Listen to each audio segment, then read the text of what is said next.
Yeah, I mean, I was really proud of how our girls responded on the road. Obviously, Carly didn't play this past weekend, just kind of battling through a couple things, but to get everybody to respond like they did, and the hard part last weekend was just the transition of different styles that we saw. Kingsville's more of a half court team. Uh, you know, International is going to press the whole entire game, so the contrasting of styles was very interesting for us, but I thought our kids responded very well. Early on against International was a little bit of a struggle, but I thought our kids, once they settled into the game, really figured it out and did a great job. I'm looking at the stats right now for international, and it shows the who leads and what, and it's Randy. Yeah. Assists, rebounds, and points. It sounds like she had a great game for herself. Can you talk a little bit about her progress? Yeah, you look at the game against International, and like I said, they pressed the entire game. So to be the point guard of a team, and obviously without Carly too, dude, I think she had like 17 in the game and had 8 assists and 1 turnover against a team that presses and traps the entire game. Like that's impressive stat. Like so, Randy's done a phenomenal job of taking care of the basketball, leading our team.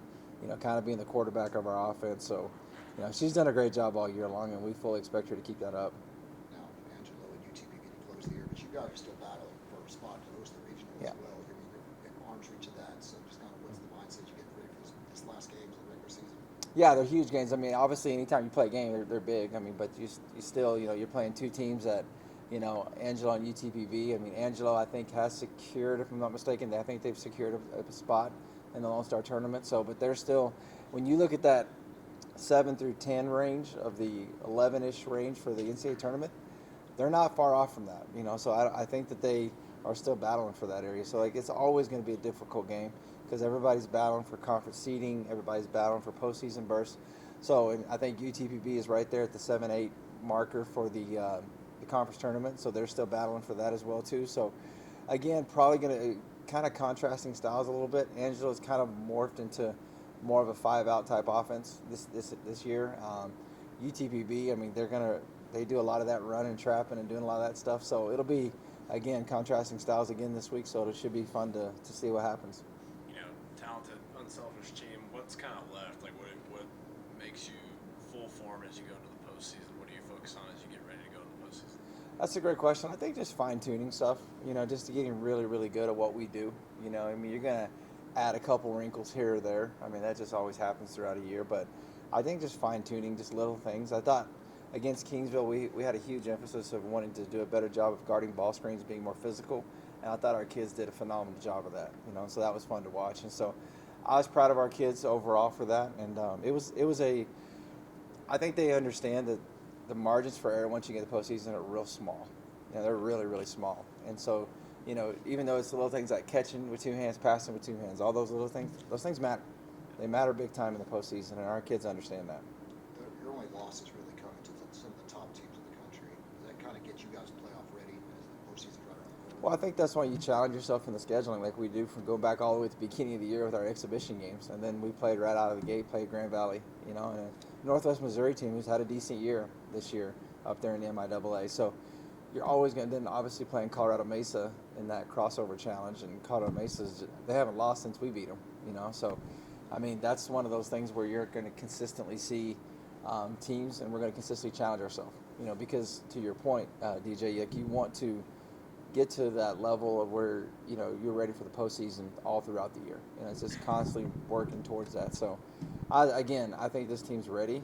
It's just a matter we got to finish out this regular season the right way. I think Max kind of alluded to it when we talk about this team being very unselfish, sharing the ball.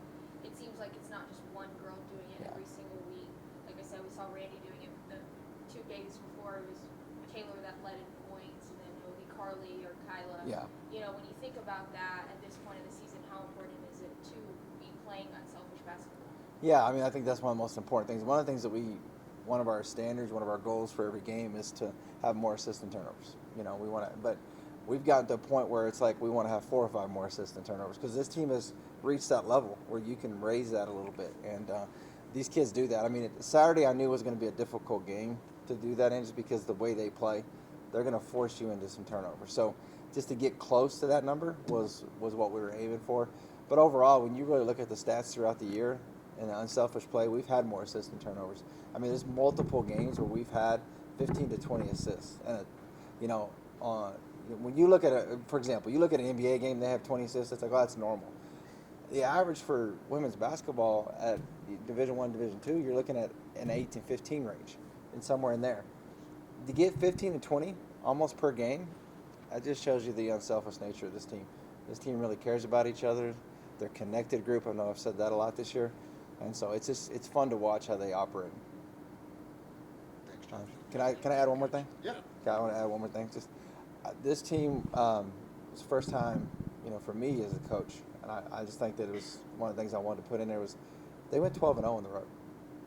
This team went 12-0 on the road. I mean, that is extremely hard to do, and that just tells you the mindset and the toughness level of this team to be able to go 12 in a row in this conference and the schedule that we put out there in front of them, in the non-conference schedule. Like, I mean, when you go back to the exhibition games, yeah, we dropped at Baylor and SMU, but you won at Arizona. You won on that game on the road too. So, just very impressed with that. And I wanted to make sure that we got that in there because give all the credit to the kids because they have to battle through that. It was very impressive to see.